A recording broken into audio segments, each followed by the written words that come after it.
Hello, my name is Carrie Derner, and I'm going to be presenting on Pride and Prejudice, feminism, and how this relates to the modern audience. So this presentation is going to take place in two parts. The first is going to be a critical analysis of Pride and Prejudice using the feminist theory, and the second will be about film adaptations of the novel. So one of the most major themes in Pride and Prejudice is the significance of marriage. And this manifests itself in a lot of different ways. For example, Mrs. Bennet seems kind of flighty and shallow to a modern reader because she seems to be so obsessed with getting her daughters married, when in actuality, that's how she's taking care of them by allowing them to have a way to survive.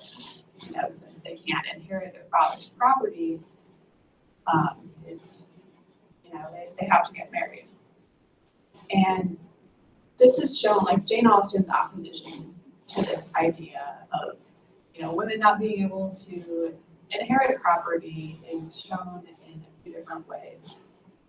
And one example is the portrayal of Mr. Collins, the heir to the Bennet family estate, who's seen as a completely ridiculous and unlikable man. And that's, one of the ways of showing how ridiculous the idea is. That this idea is.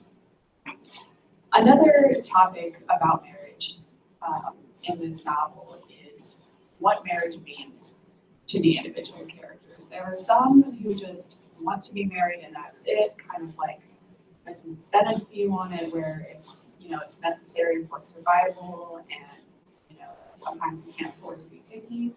But then there are also characters like Elizabeth who says no, that's not enough. She needs things like love and happiness to really be filled in her marriage. And so that's an interesting kind of debate that goes on between the characters, because it's unusual now for us. We typically love is the biggest thing that goes into a marriage, and that wasn't always the case. So one of the ways that Elizabeth's feminist ideas are shown is through her contrast with some of the other female characters in the novel and ways that they respond to the societal demand for women to be married.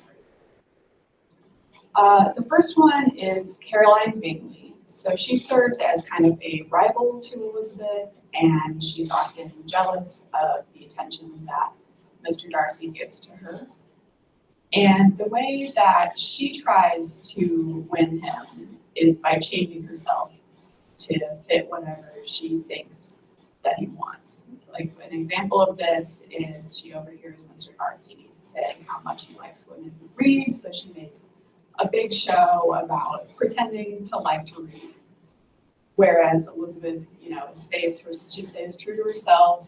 She doesn't make herself something that she's not to get the attention of a man. And so that's, she ends up with a happy ending because of that, because she stays who she is. Another contrast is Elizabeth's best friend, Charlotte Lucas. And this is an example of how marriage is thought of differently amongst different characters. Like Charlotte, after Elizabeth, flat out rejects Mr. Collins. Charlotte, agrees to marry him, even though obviously she doesn't really want to. No one does. But she sees it as, a practical thing, as this is her duty, and the way that she copes with it is that, she just accepts it and tries to make the best of her life as is. Whereas Elizabeth refuses to settle in the way that Charlotte does. But another thing that's also important to consider is Charlotte was very much a victim of circumstance in this case, in that her family had even less money than the Bennets did, even less connections. And so, it's also a class thing that she just wasn't able to be as picky as Elizabeth was about who her partner would be. And then the central relationship between Elizabeth and Mr. Darcy represents a lot of feminist ideas.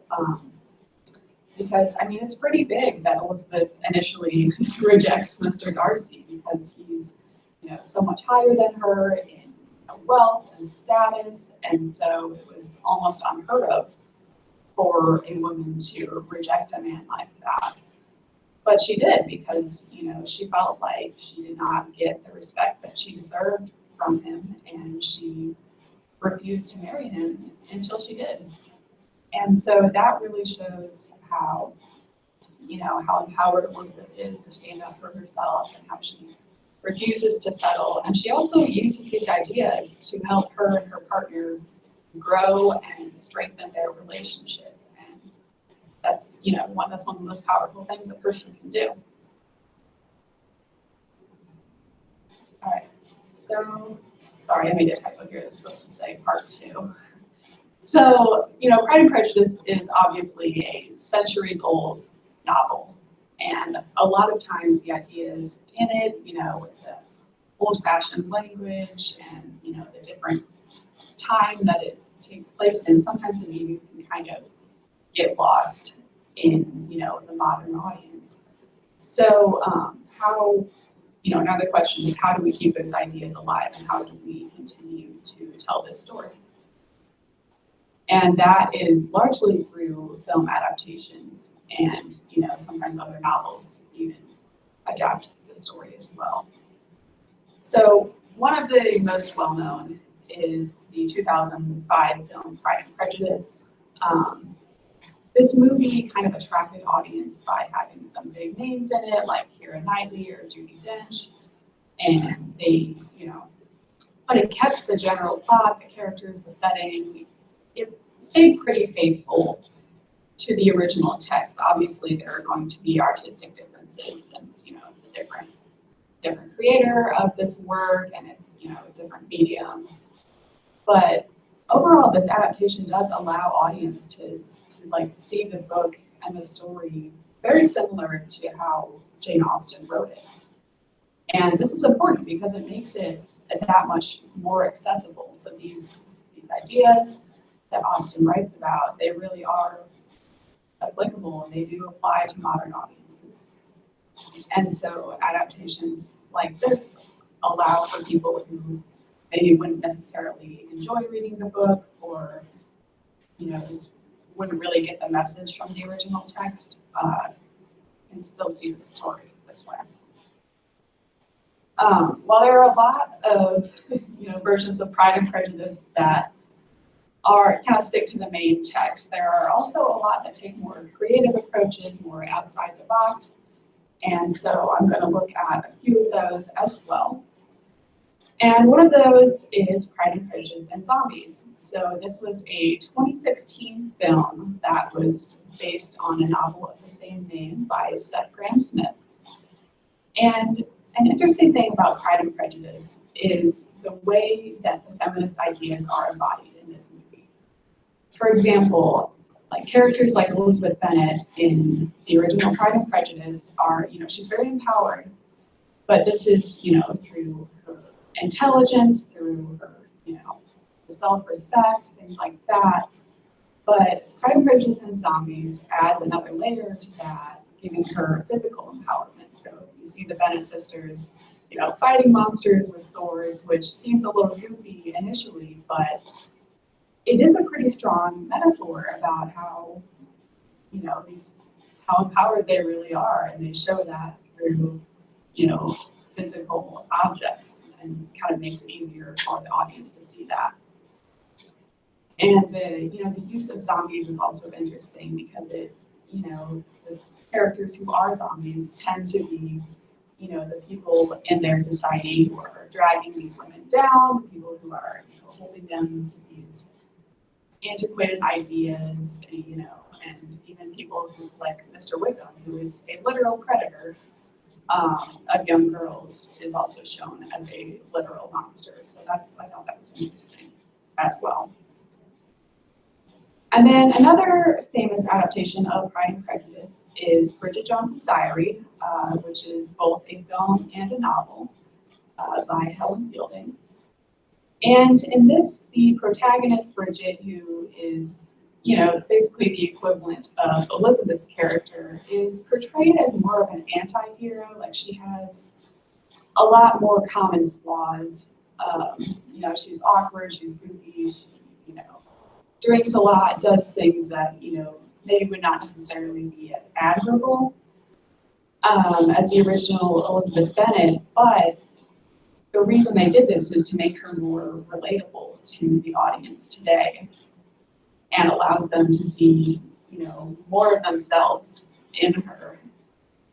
And I mean, it takes place in our current society.